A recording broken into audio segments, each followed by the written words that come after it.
Ya. En la clase de hoy día yo tengo la impresión de que va a ser un poco más corta porque vamos a ver algunos conceptos que ya habíamos visto un poco la vez pasada. Ahora vamos a profundizar un poco. Ahora nos vamos a enfocar en la idea de invertir, de las transformaciones lineales que uno pueda invertir y qué es lo que necesitamos para que una matriz, o sea, para que una transformación lineal se pueda invertir.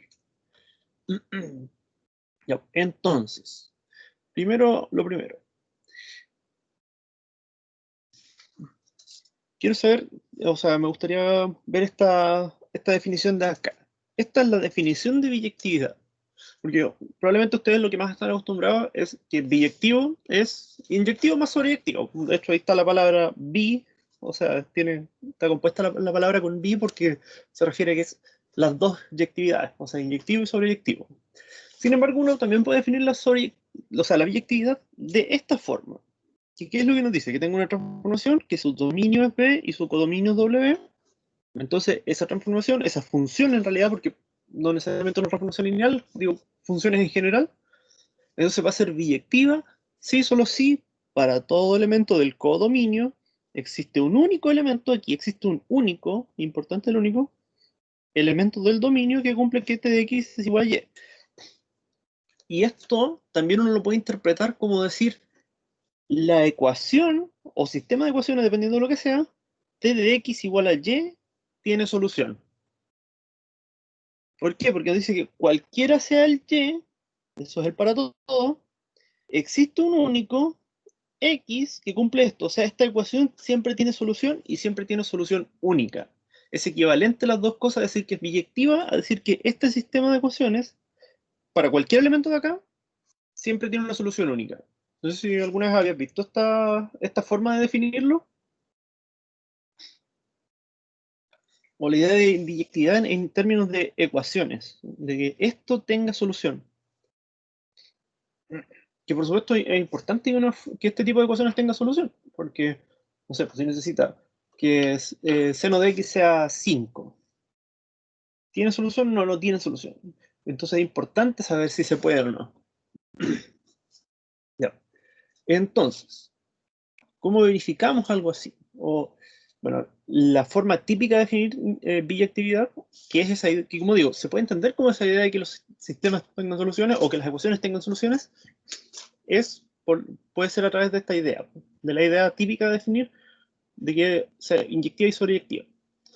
Bueno, sobreyectividad, como dice acá, es cuando el recorrido es igual a B. Nosotros sabemos que el recorrido de las transformaciones lineales se llama imagen y tiene que ser igual a B. Entonces lo que tenemos y la inyectividad es cuando para elementos distintos tienen imágenes distintas.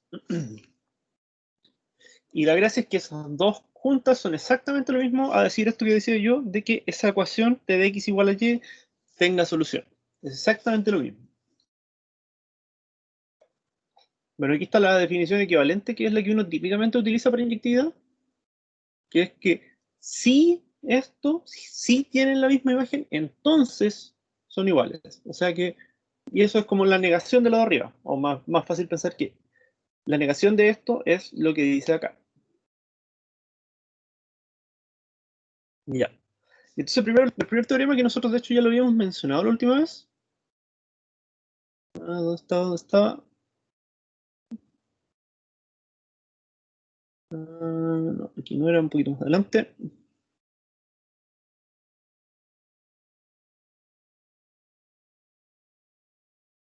Bueno, habíamos dado las definiciones de núcleo de imagen y de la nulidad y el rango, que en realidad eran solamente las dimensiones.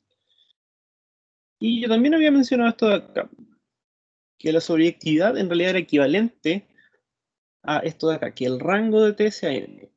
Recordamos que el rango era la dimensión de la imagen, la dimensión del espacio vectorial que es la imagen. ¿Y por qué era que solamente teníamos que preocuparnos de esto de acá?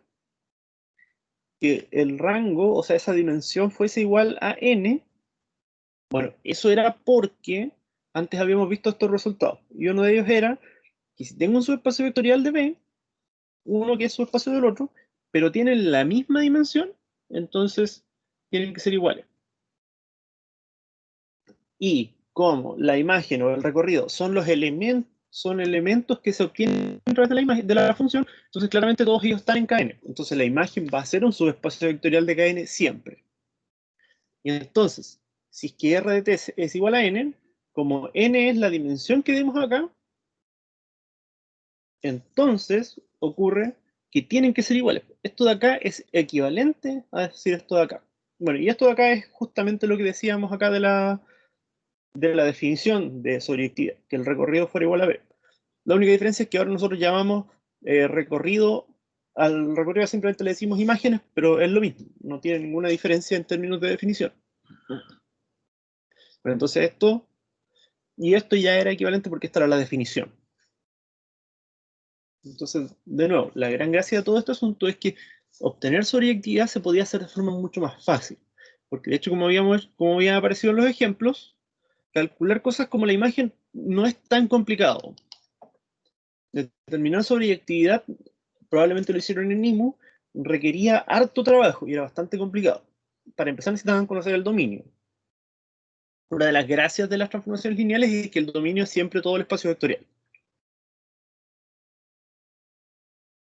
Y después tenemos este teorema, que también está acá, que es el que nos decía que si tengo una transformación lineal, entonces tenemos esta equivalencia entre que la inyectividad, o sea, que entre que t sea inyectiva y el hecho de que la nulidad sea 0. O sea, que la dimensión del núcleo sea 0. Y el único espacio vectorial que tiene dimensión 0, voy a escribir acá, hay que recordar, el único espacio vectorial con dimensión 0, a ver si n de t es igual a 0, esto es sí, solo sí, la dimensión,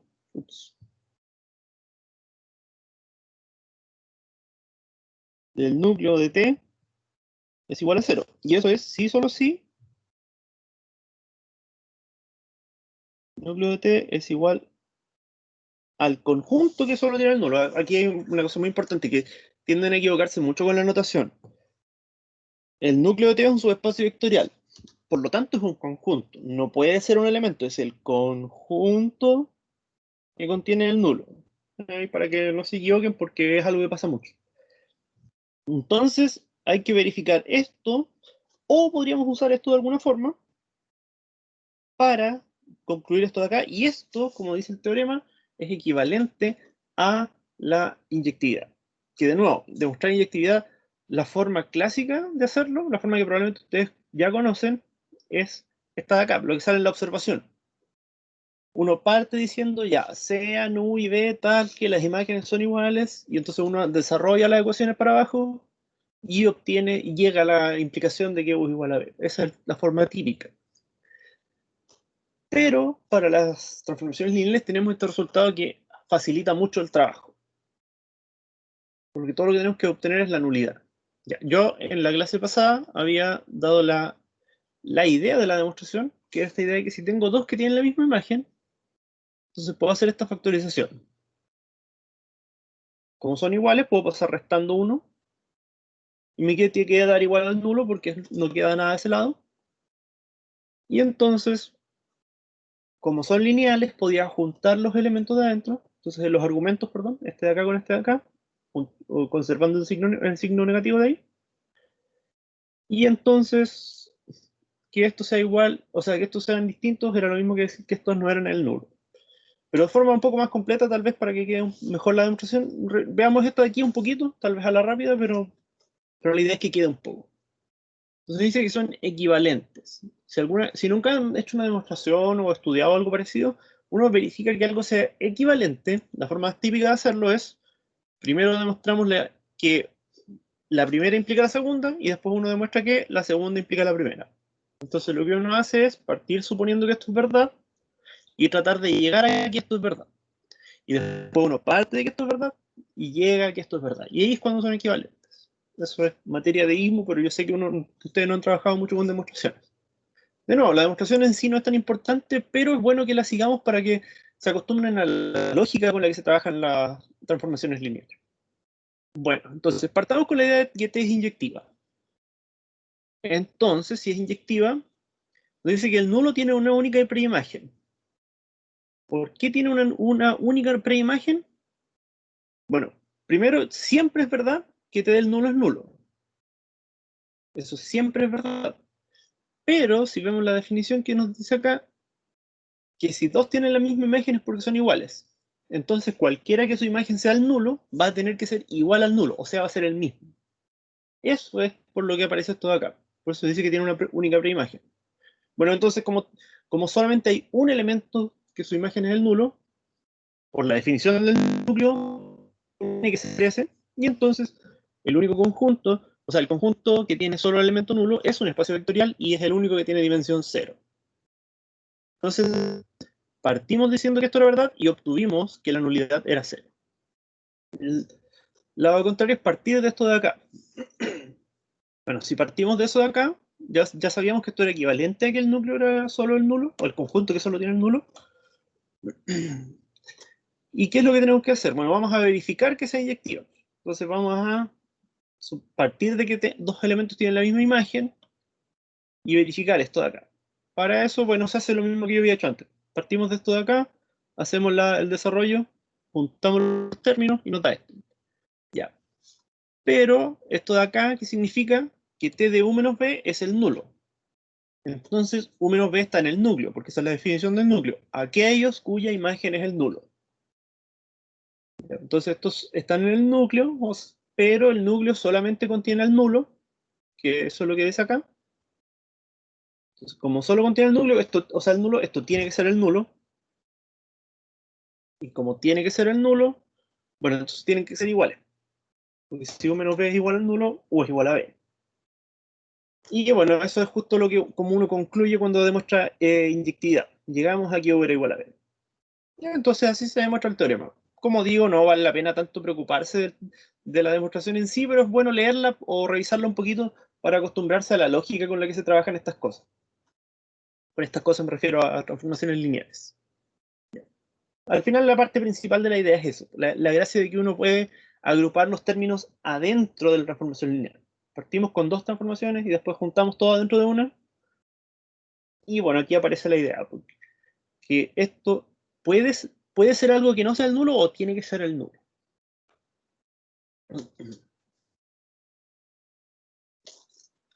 Y aquí está esto de abajo que nos dice que la nulidad es igual a 0, es lo mismo que decir que t de b es igual al nulo, sí, solo si esto de acá. Y aquí entra lo que les había mencionado al principio, la idea de revisar, bueno, para los que llegaron un poquito más tarde, la idea de entender la biyectividad como el hecho de que esta ecuación tiene solución y siempre tiene solución única, porque esto nos dice, esta es una de las formas de definir biyectividad.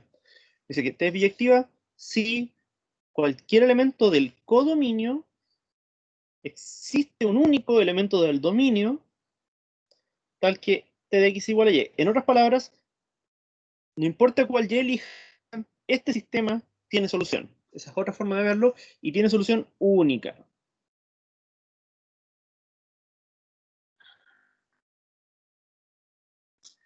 Bueno, entonces, eso de ahí se traduce a esto de acá, que este sistema de ecuaciones tiene solución única, que es el nulo. Y lo último que habíamos mencionado era esto de acá, el teorema núcleo-imagen, que era esta idea de que había una relación entre todas las dimensiones que estábamos trabajando. Bueno, en realidad todas las dimensiones, menos esta de acá no aparece, aunque igual está relacionada con el rango. Ya. Entonces, esos son los resultados principales. Y la gracia de nuevo es que solo en términos de estos números, que son la nulidad y el rango, uno podía determinar que una transformación lineal sea invertible o no. Y un detalle importante es el hecho de que yo les había mencionado en algún momento que las transformaciones lineales, al menos las que eran de km en km, todas se podían relacionar con una matriz. Que eso, si no me equivoco, lo mencioné al final ¿de qué clase? Esta de acá. Esto lo mencioné de nuevo. Este es un teorema que después vamos a trabajar más en profundidad, pero de momento solo, como ya lo mencioné, aprovecho de recordar. uno puede relacionar cualquier transformación lineal con una matriz. Y entonces yo aprovecho de preguntarles, si es que la transformación lineal es aplicar una matriz, ¿cómo podríamos obtener la inversa de la matriz?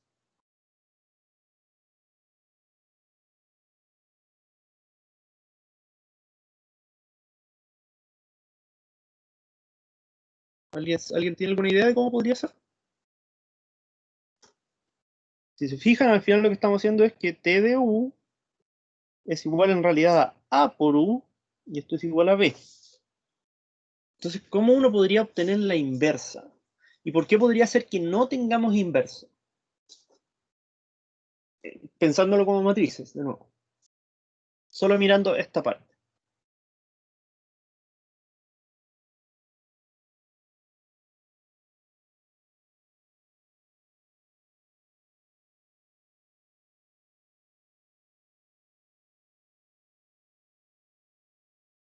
¿Cómo uno determina si esta es la función? Esto de acá es la función, y esta es la imagen. ¿Cómo podría dividir 1 por el determinante de la matriz? Ok.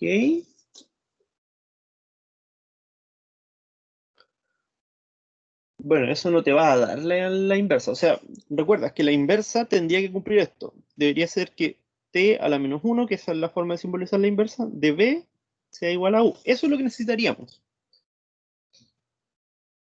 Entonces, no, pues, o sea, si tú calculas esto, lo multiplicas por, o sea, si b lo multiplicas por 1 partido en determinante de a, eso no te va a dar u necesariamente.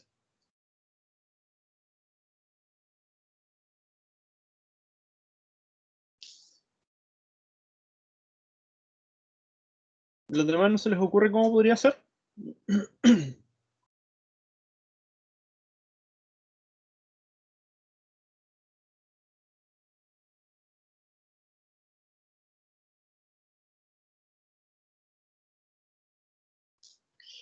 Bueno, solamente lo voy a dejar planteado, de ahí lo pueden pensar un poco más con calma.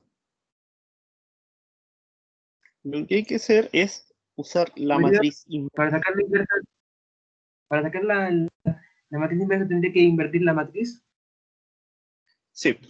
¿Por qué? Porque si aplicas a la menos 1 por b, en realidad, como el b lo obtuvimos de esta forma de acá arriba, esto sería igual a la menos 1 por a por u. Porque b es igual a esto de acá.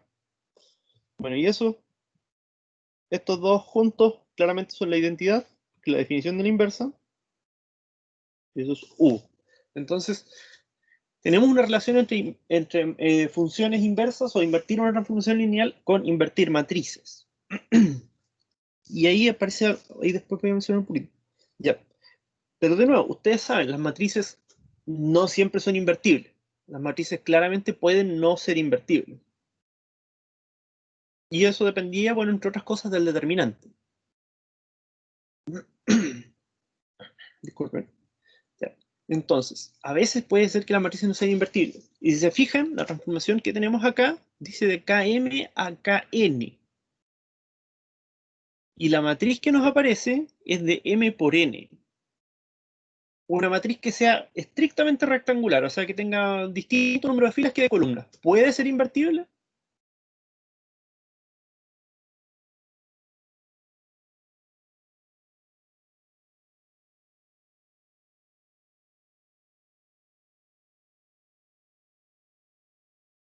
No, ¿cierto? Las matrices invertibles son cuadradas.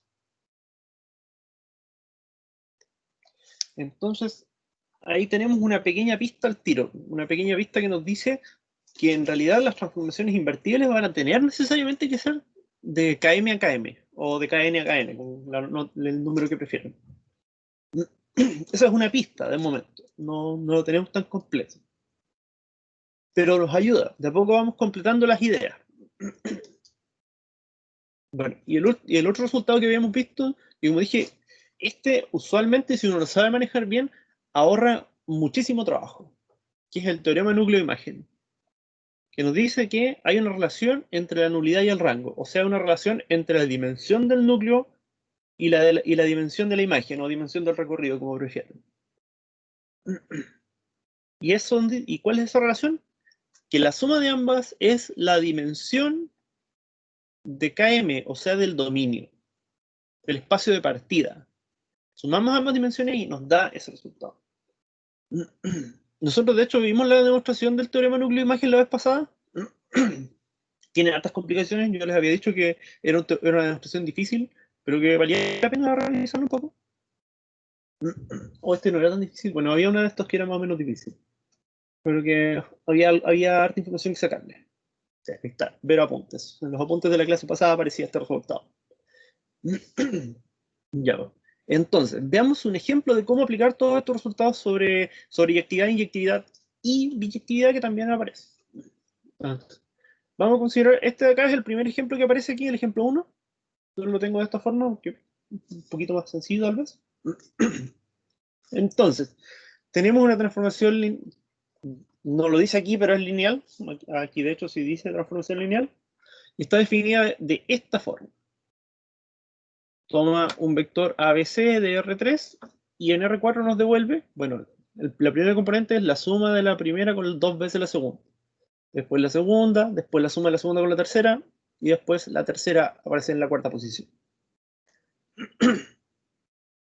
Y aquí es donde yo digo que el teorema núcleo-imagen nos va a ahorrar mucho trabajo. Porque el teorema núcleo-imagen nos dice que la suma de la dimensión del núcleo más la suma de la dimensión del rango va a ser la dimensión del espacio de partida, del dominio. Y el dominio tiene dimensión 3. Entonces, el núcleo, o sea, la nulidad más el rango, tienen que ser 3. Como estas son dimensiones, son números enteros y son mayores o iguales a 0. O sea, son los naturales y el 0. Y entonces, como son positivos, ambos tienen que ser menores o iguales a 3. Necesariamente ambos son menores o iguales a 3. Que para la nulidad no nos ayuda tanto. Pero para el rango sí que nos ayuda, porque la nulidad a lo menos es 0. Entonces el rango es a lo más 3, porque tienen que sumar 3. Por ejemplo, si la nulidad vale 1, este tiene que valer 2. Si la nulidad vale 2, este tiene que valer 1. Si la nulidad vale 3, el rango vale 0. Y la nulidad no puede valer 4. Entonces, a lo más vale 3. Y si no vale 3, significa que la dimensión de la imagen es 3. Pero la dimensión del recorrido, o sea, del codominio es 4. Entonces es imposible que el recorrido sea igual al codominio. Es imposible que la imagen sea igual al codominio. O sea, no puede ser que la imagen tiene menos dimensión. Hay menos cosas, definitivamente. Y automáticamente, solo viendo esto, yo sé que no es sobreyectiva la función. De hecho, solo mirando esto, uno dice, no es sobreyectiva. Porque este de acá tiene dimensión más grande que el de acá.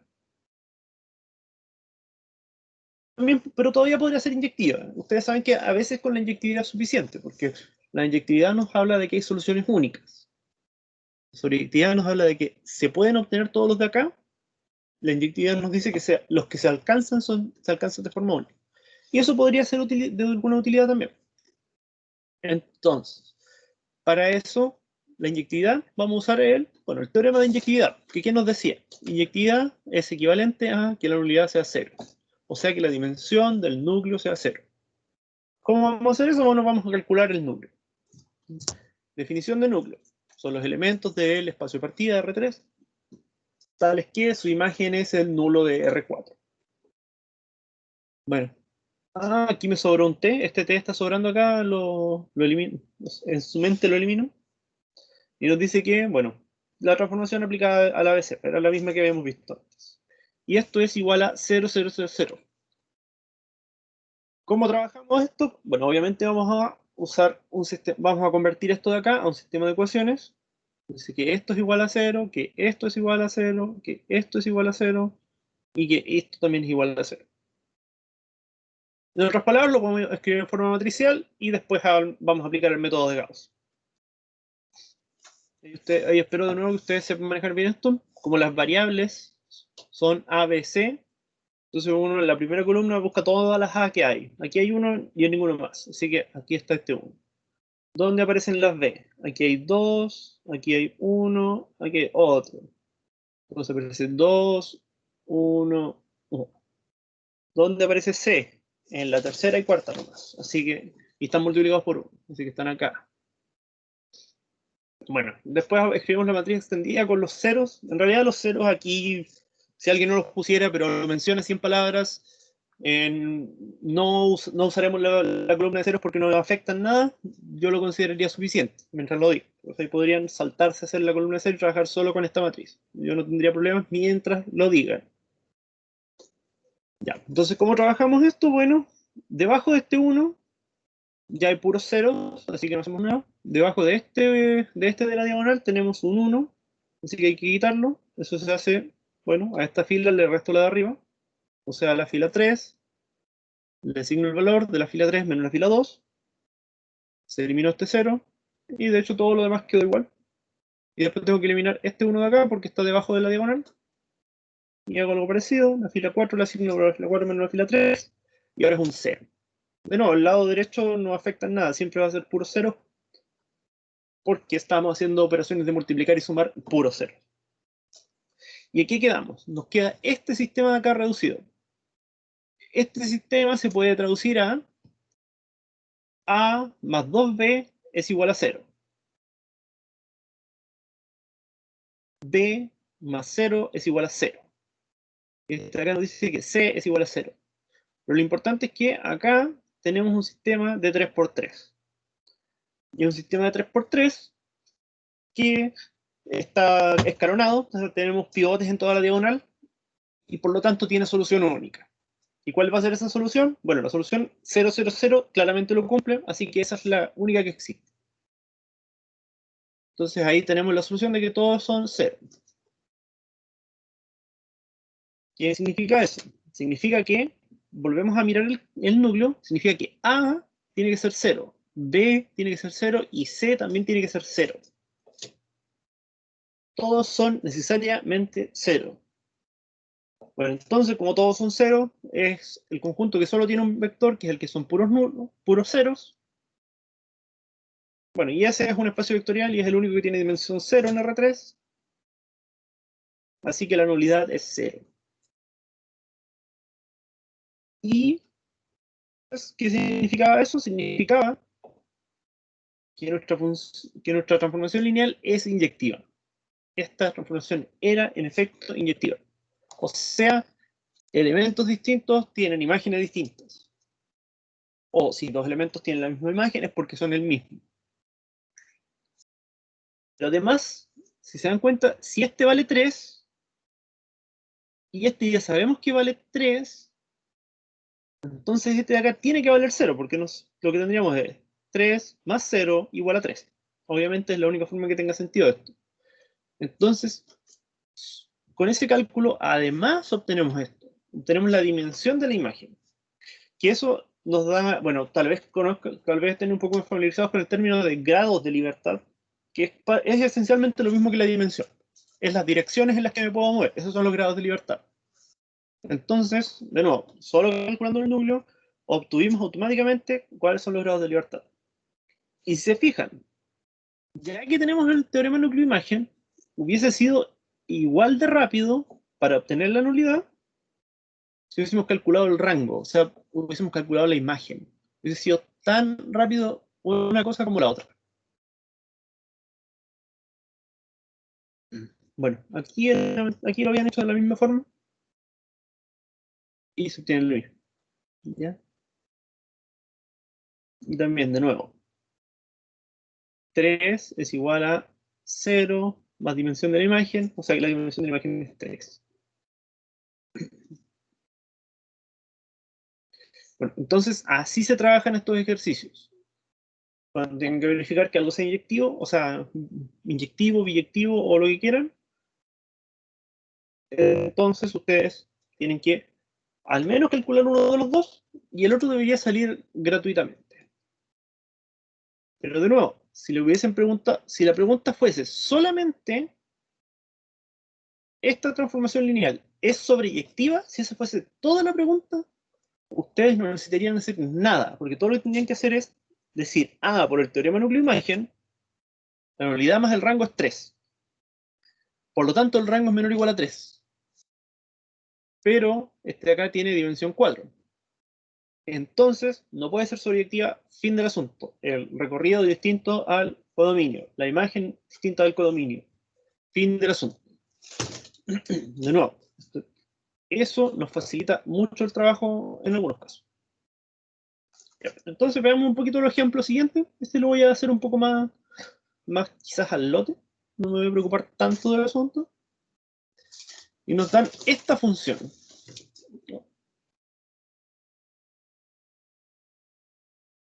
Esto de acá. Es una función que toma elementos de K5 y nos devuelve elementos de K6. Aquí podrían ser complejos, no hay ningún problema con ello. Si se fijan, la definición es bueno, claramente es larga porque tenemos 6 coordenadas, o 6 componentes, más preciso. Ya. Bueno, aquí nos dice función, no nos aseguran que sea lineal. Así que en teoría uno debería primero... Uno en realidad no podría asumir que es lineal, pero esta sí lo es, por supuesto. Entonces se trabaja directamente por la imagen. Ya, entonces de nuevo, si yo les pregunto, esta de acá, ¿será sobreyectiva? ¿Es posible siquiera que sea sobreyectiva? ¿Cuál debería ser la respuesta?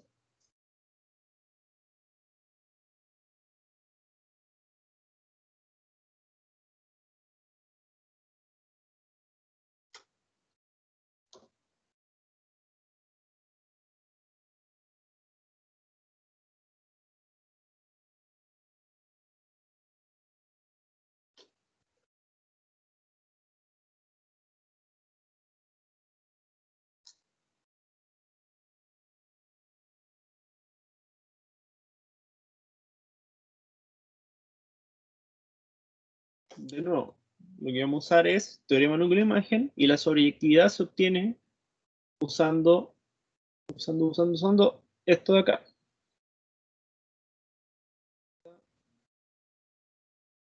Usando esto de acá. Con esto vamos a determinar si es sobreyectiva y el punto principal es el teorema núcleo-imagen. Entonces, esta transformación ¿puede ser sobreyectiva? ¿Existe alguna posibilidad de que sea sobreyectiva?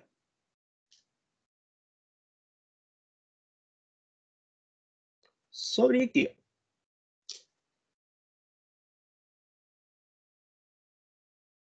O biyectiva. ¿Puede ser biyectiva?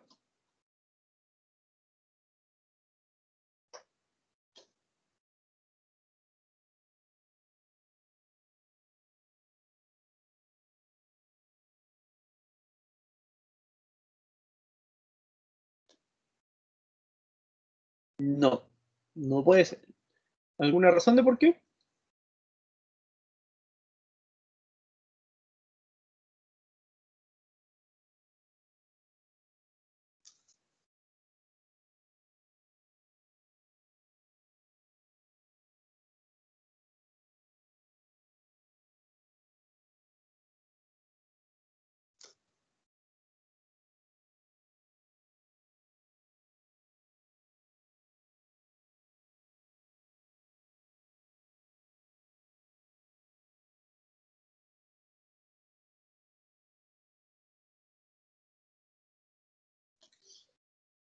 No sé si estás escribiendo porque esto no me avisa, pero al final es la misma justificación que antes. Lo que ocurre es que la dimensión del núcleo más la dimensión de la imagen van a ser igual a 5. O sea, la imagen o recorrido, que es lo mismo, tienen dimensión a lo más 5. Entonces no pueden tener dimensión 6. Y si tiene menos dimensión, obviamente no es igual. Entonces el recorrido o imagen va a ser distinto del codominio siempre. Y no necesito verificar esto. De nuevo, la pregunta fuese, ¿es invertible? No. La pregunta fuese, ¿es objetiva? No. ¿Es inyectiva? Bueno, eso hay que calcularlo. Pero yo ya sé la mitad de la respuesta. Aquí la pregunta era, determina si es inyectiva o sobreactiva. Al tiro yo ya sé, sobreactiva no es. Bueno, aquí lo que hicieron fue calcular la imagen. Y como dije, a efectos prácticos, da lo mismo calcular el núcleo o imagen. ¿Por qué? Porque si calculamos la imagen, tenemos su dimensión, obviamente, o deberíamos al menos, eso es lo que estamos buscando. Pero si tenemos la dimensión de 1, por el teorema núcleo-imagen, automáticamente deberíamos tener la dimensión de otro. O sea, una resta, yo supongo que este punto es automático. Entonces, ¿cómo se calcula esto? Bueno, la imagen está definida como, bueno, las imágenes de todos los elementos de K6, o sea, todos los T de X, Y, Z, ST con X, Y, Z, ST en K5. Y estas son, bueno, estas son las imágenes, valga la redundancia, de cada elemento. Entonces, ¿qué es lo que hacemos? Bueno, hacemos lo mismo que hacíamos cuando estábamos trabajando en obtener una base de un espacio vectorial, que ya lo tenemos escrito de esta forma.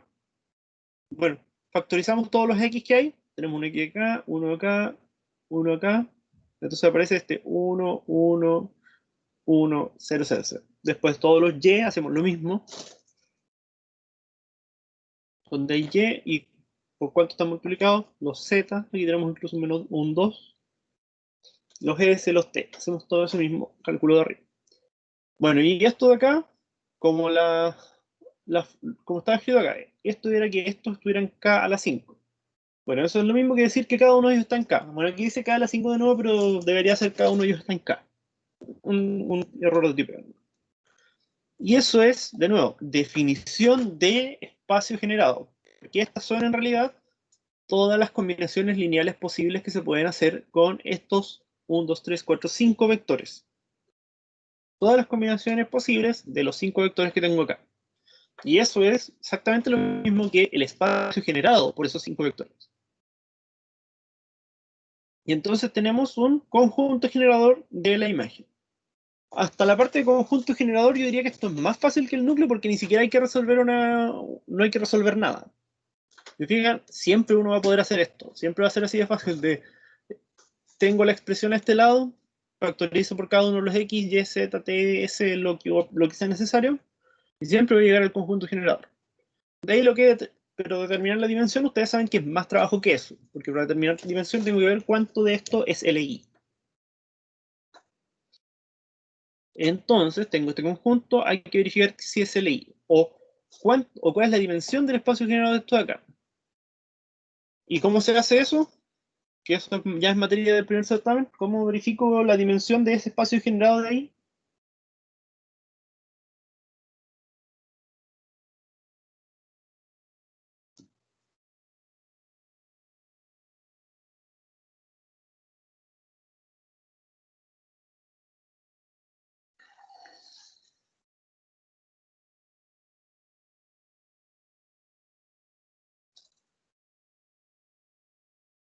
Quizá un poco complicado decirlo en palabras. Pero claro, lo que necesito es la dimensión. Necesito ver que sea en LI. La forma de trabajar esto es algo con una matriz, tal vez, unas operaciones sobre esa matriz.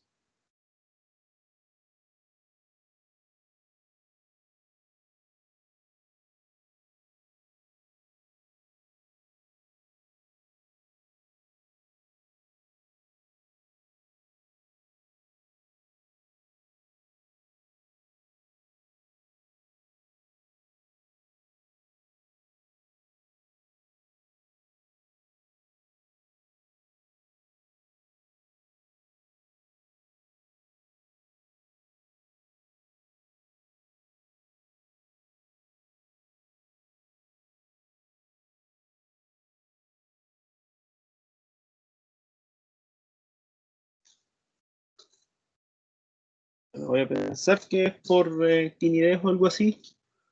Pero lo que deben decir. Pero ustedes deberían saber que cuando quiero determinar la dimensión de esto o una base de este conjunto, lo que voy a hacer es lo que se llama eliminación o reducción. ¿Cómo se llama? ¿Qué es esto de acá? Buscar una base a partir de un conjunto generador. Entonces, a priori no sé si es linealmente dependiente o independiente. Eso lo determino viendo si el sistema de la combinación lineal igual a 0 tenga solución única.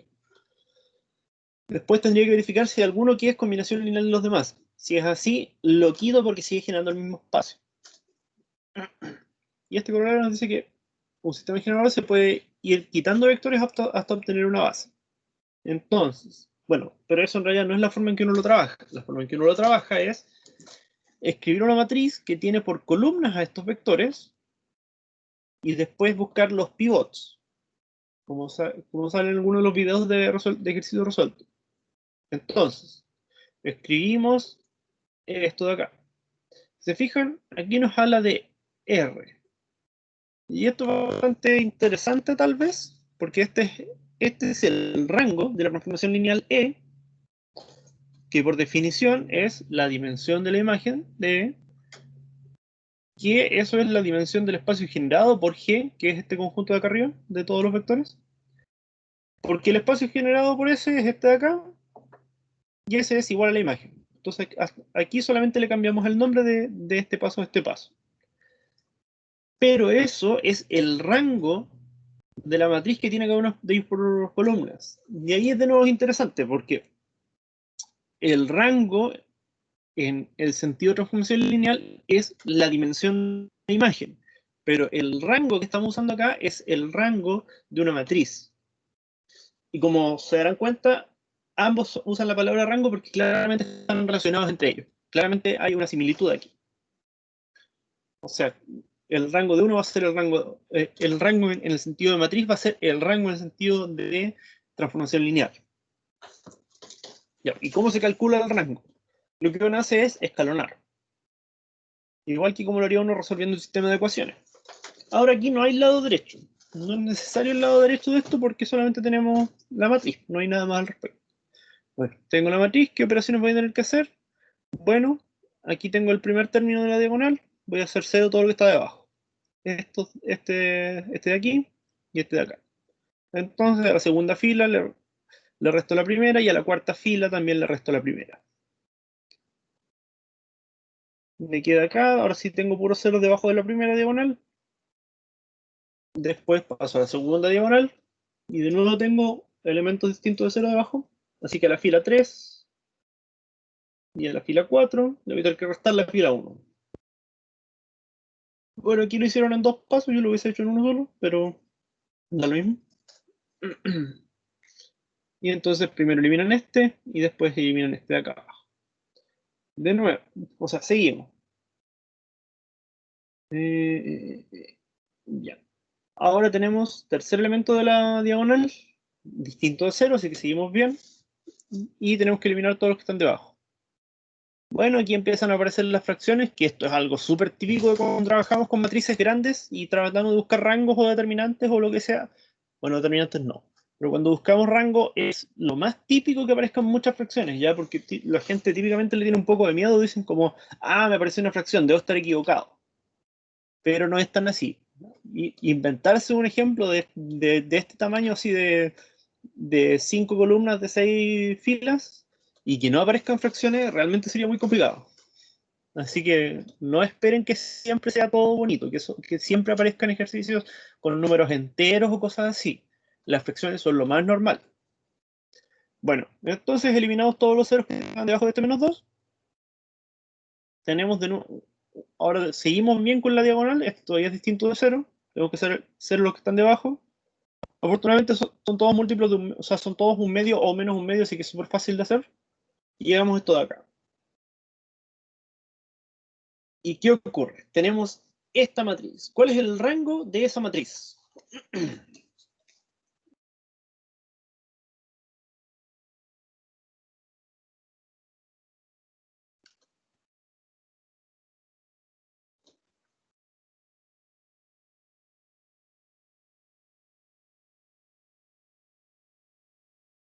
Un poco mala la pregunta.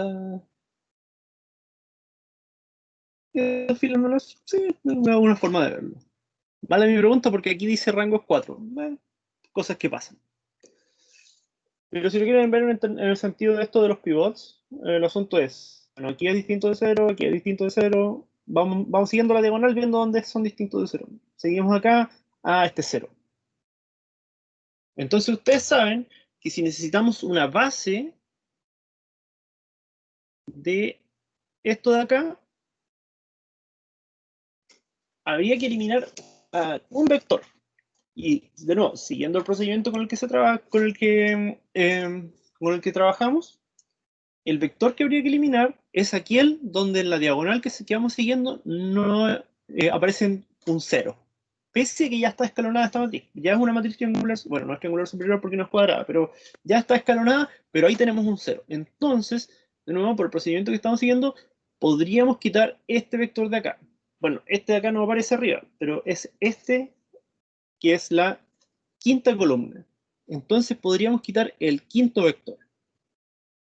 Este de acá se puede quitar y el espacio generado es el mismo. O sea, esto de acá es igual al espacio generado por el mismo conjunto, pero quitando este vector. ¿Ya? De nuevo, esas cosas tienen que saber manejarlas, porque eso es lo que hace rápido los ejercicios para el certamen. Recordar cuál pueden quitar y cuál no.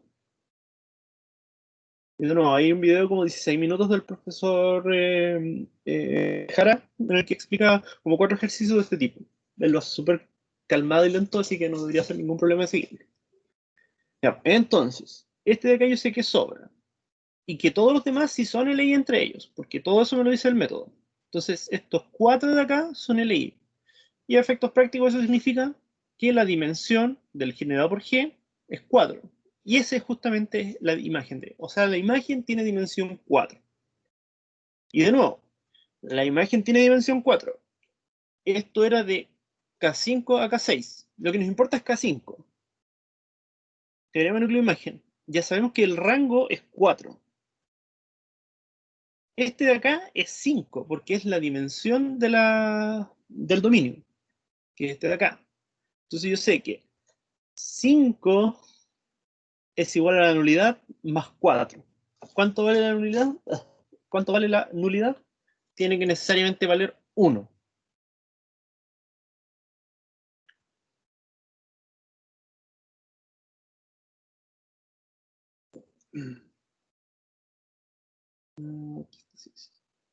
Entonces, el rango es 4 y la nulidad es 1.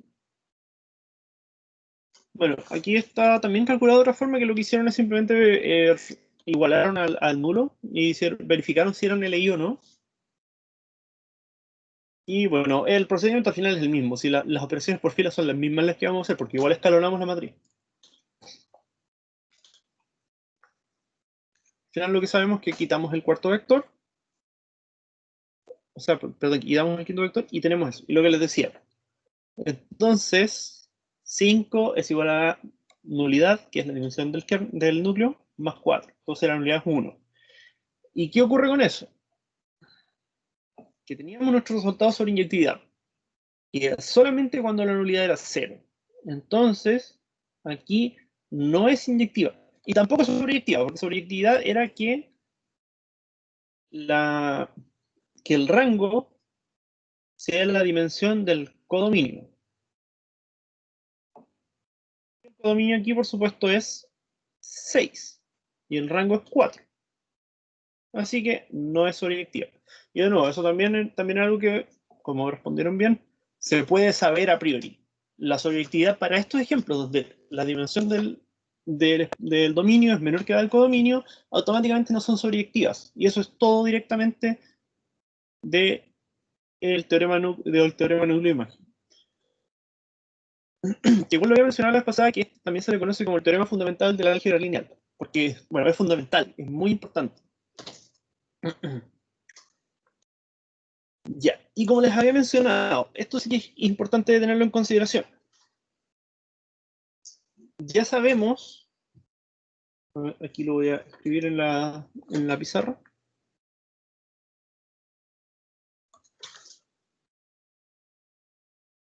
Yo les había dicho que TDB,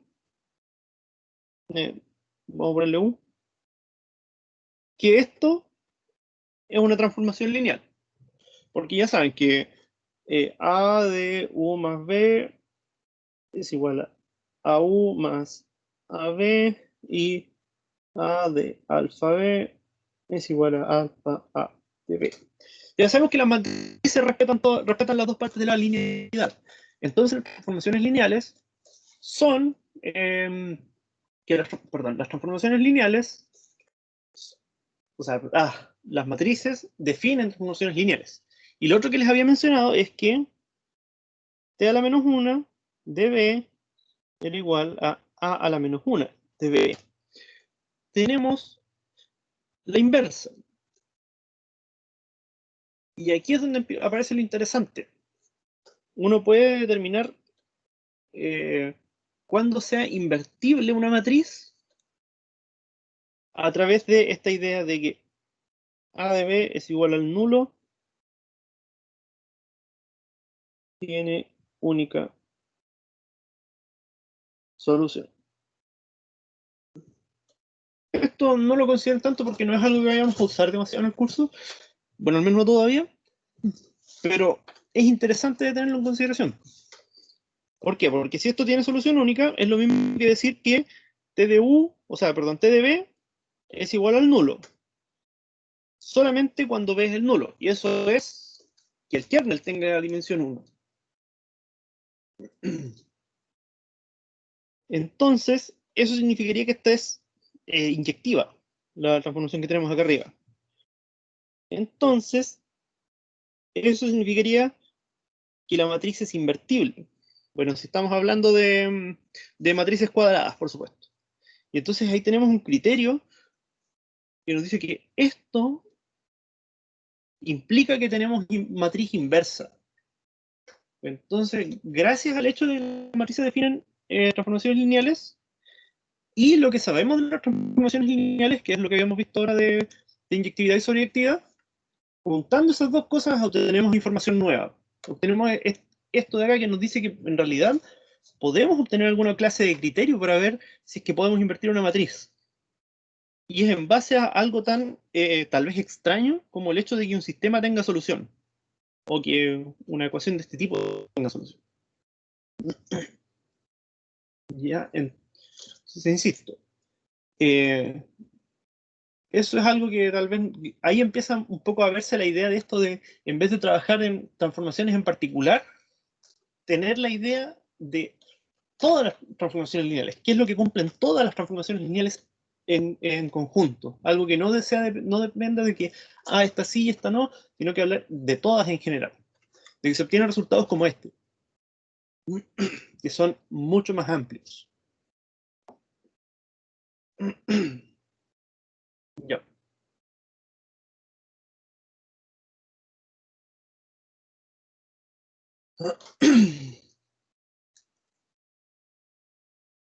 Ya, y aquí tenemos esto último con lo que vamos a terminar hoy día. Es este teorema que nos dice que si tengo una transformación lineal que es biyectiva, entonces la invertibilidad, perdón, T es invertible, o sea que M es igual a N. Yo ya les dije por qué tenían que ser iguales, porque si eso es básicamente por el teorema del núcleo imagen. Y si se fijan, ¿por qué tienen que ser iguales? Ya sabíamos qué pasaba si es que N era mayor o igual a M. Ahí no podía ser sobreyectiva. Pero ¿qué pasa cuando fuese al revés? Cuando este de acá fuese así, cuando M fuese mayor que N. Bueno, entonces el rango, como está contenido acá, es a lo más N. Pero si M fuese más grande, entonces N tendría que ser 1 o más. Y entonces ahí tampoco podría ser inyectiva. Ese comentario de ahí, por favor, después lo revisan un poquito ustedes. Traten de darse cuenta de por qué tiene que ser también. Cuando lo vemos desde el punto de vista de matrices, ustedes saben, las matrices invertibles tienen que ser cuadradas. Pero estudiándolo solo desde el punto de vista de las dimensiones, revísenlo un poquito. Traten de entender por qué la sobreyectividad y por qué la inyectividad requieren que termine siendo cuadrada. Ya, entonces nos decían, invertibles, entonces M es igual a N, la inversa es lineal, y eso también es interesante, de nuevo, porque ¿cómo se llama? La transformación lineal son las dos propiedades que había mostrado recién, la de que puedo separar la suma y sacar los escalares afuera. Que la inversa también lo sea, no es tan obvio. Nos dicen que la matriz asociada es la matriz inversa. Y esto es, en esencia, lo que yo les había estado explicando así un poco a la mala. pero aquí tenemos el teorema que avala lo que yo decía. Ya, ¿y cómo verificamos esto? Bueno, dice que T de X es igual a W. Veamos una preimagen de W. O sea, es lo mismo que decir que esto de acá. Ya. Como sabemos que se tiene que cumplir esto porque esa es la definición de preimagen, que A de X es igual a W, tiene que tener una solución única porque es biyectiva. También sabemos que el rango de A tiene que ser N, y el rango de A es igual a N por lo que había mencionado acá arriba. Por esta idea de acá, de que el rango es en realidad el rango de la imagen. O sea, perdón, era la dimensión de la imagen, y la dimensión de la imagen estaba relacionada con este rango de una matriz.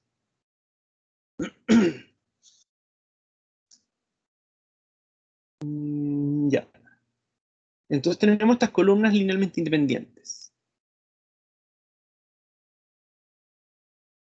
Y por lo tanto, tiene que ser m igual a n. Y también tenemos la matriz que es la inversa de la matriz. Pero ustedes saben que la inversa de una matriz es obviamente también una matriz.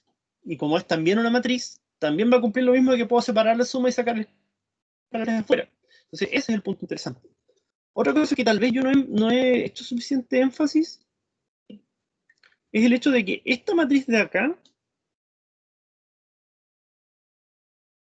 esta matriz que apareció aquí, es la misma que nos daría que A por X, Y, Z, T sea igual a esto. Vamos a enfatizar un poco más al respecto, pero esa es la matriz de la que estamos hablando. Porque A por X, Y, Z, T, X, Y, Z, S, T, me va a dar esto de acá. Y esa matriz A es esta matriz de acá, la matriz de la imagen. Ya.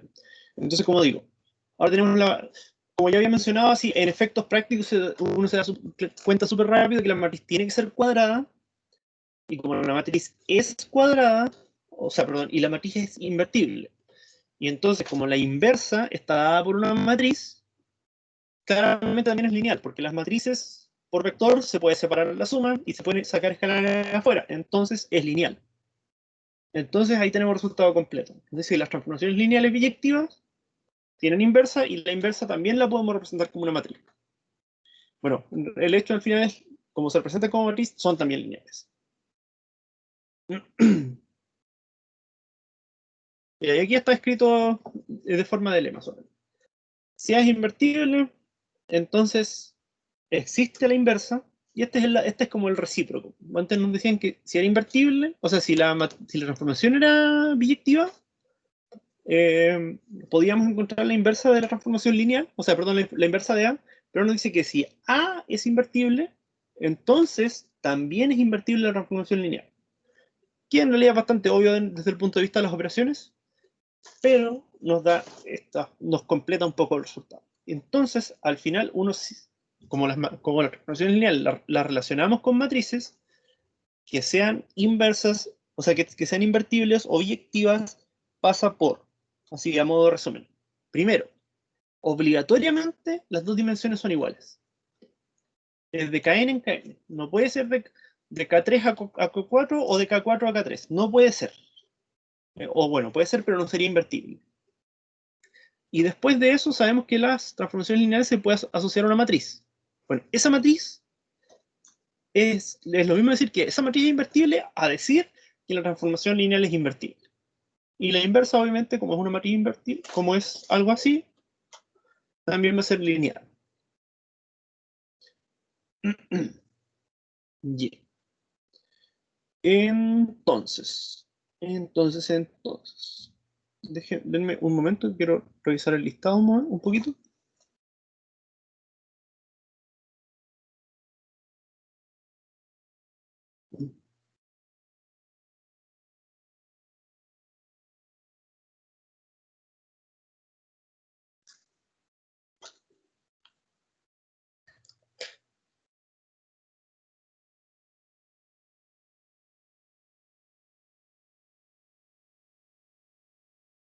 No, en realidad voy a explicar un poquito más la idea de cómo sacar la matriz asociada a una transformación lineal. Ya. Pensemos en algo sencillo, que t de x, y, z es igual a z menos x, z y x más y más z. Esta es una transformación lineal. Vamos a ver un poquito cómo se obtiene la matriz que está asociada a esto. Ustedes saben que necesariamente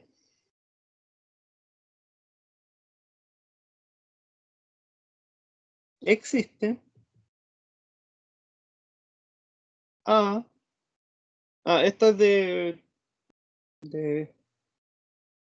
K3 a K3.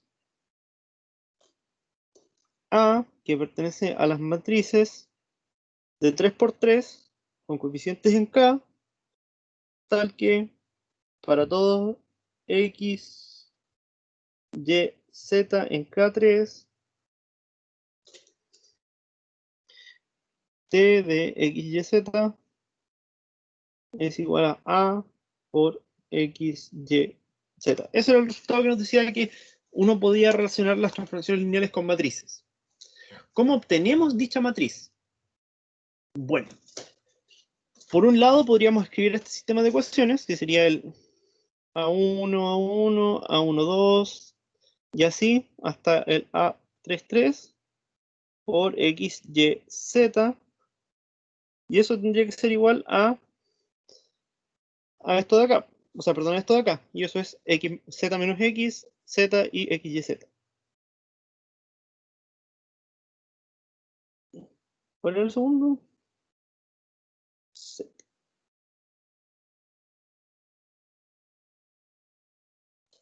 Eso en realidad esa sería una forma, que es resolver ese sistema de ecuaciones que es bastante grande. La alternativa, en este caso, es bastante simple, porque la matriz va a ser simplemente, uno va mirando este vector de acá, primero buscamos dónde están los X. Ahí hay un X, voy a ir marcándolos de colores. Aquí hay un X, aquí hay un X. El primera fila, o sea, primera fila aparece con un -1, la segunda no aparece, y en la tercera aparece con un 1.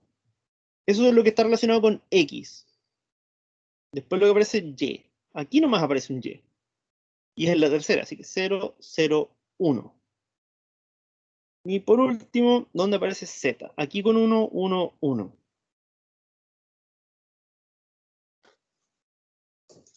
¿Y qué ocurre? ¿Qué pasa si multiplico esto por X, Y, Z? Aquí nos aparece menos X más Z, porque multiplico este por este, menos 1 por X, 1 por Z.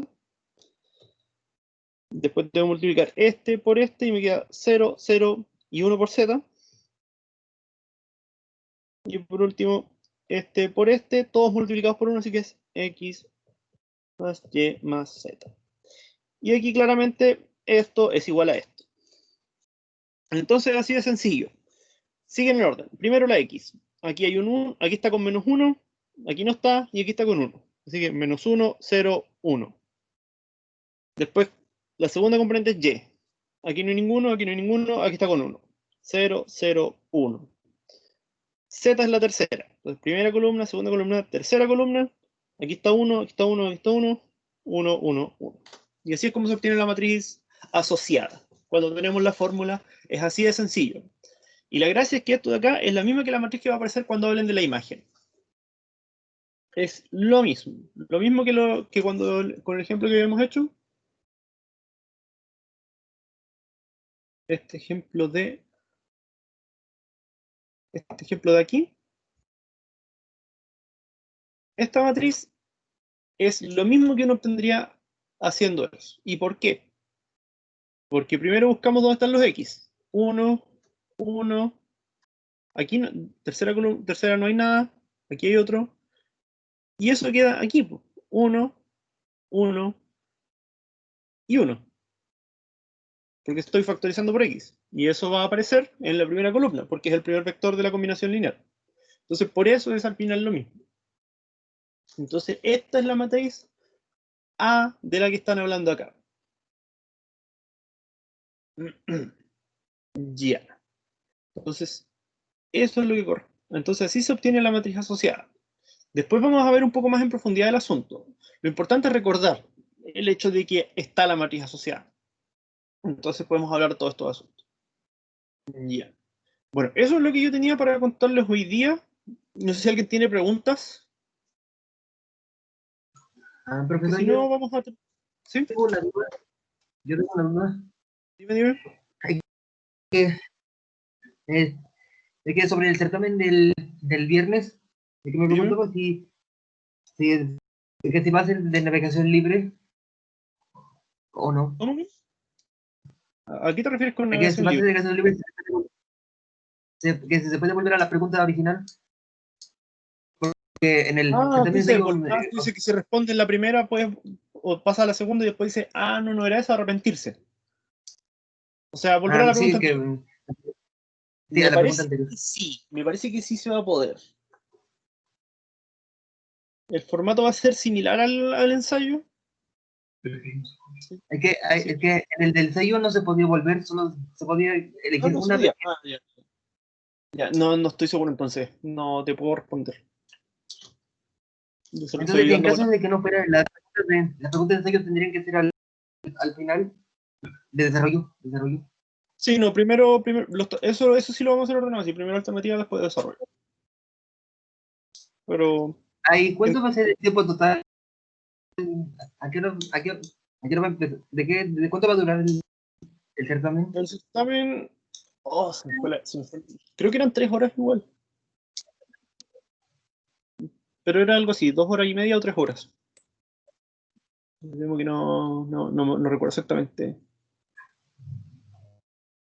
Pero era similar. Más o menos lo mismo. Pero, ¿cómo anduvieron de tiempo? Bueno, no sé si es que ustedes lo intentaron.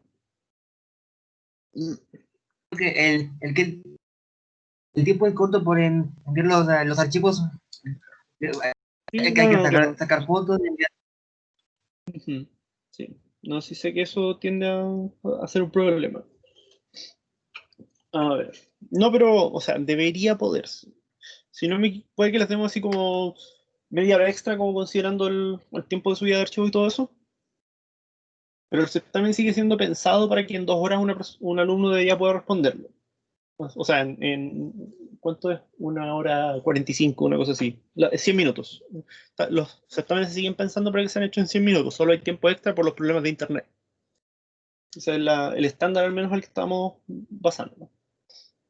Bueno, esos son los problemas de internet, más el hecho de que hay que subir archivos y que la plataforma no siempre funciona bien. Pero al menos yo el ensayo consideré que no debería ser tanto problema responderlo en 2 horas.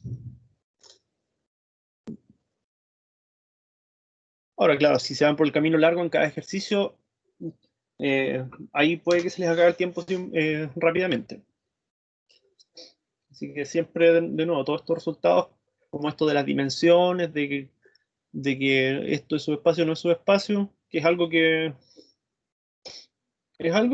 yo al menos el certamen del trimestre pasado pasó harto.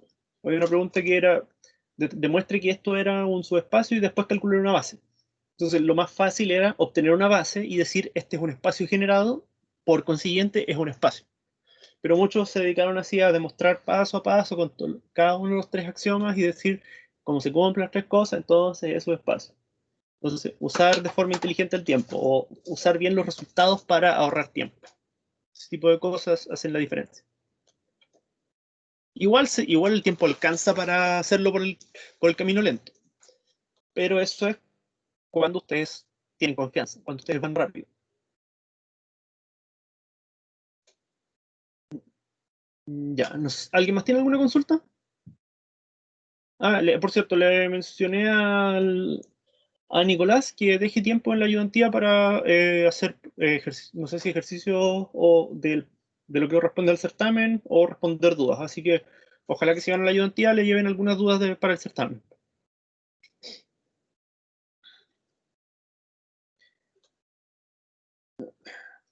Bueno, si no hay más dudas. Profesor, de hecho, en la hora de mañana a las 5, algunos tenemos el certamen de seco para cálculo. Ah, Dos. ya, pero ¿tienes acceso a las otras secciones de ayudantía? Así, Vas así. a tener, vas a tener que ir a otra ayudantía, entonces. Pero, o sea, aprovechen. Todas las secciones van a hacer lo mismo, todos van a dar tiempo para responder preguntas. Al menos me parece que todos lo van a hacer. Así que no debería ser problema.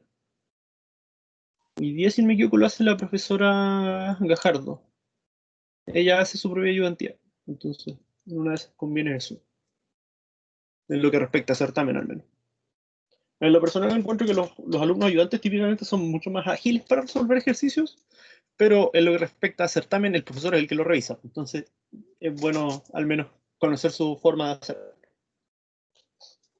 Y usted ya sabe más o menos cómo hago yo los ejercicios, que es bien desordenado. Ya. ¿Alguna otra consulta?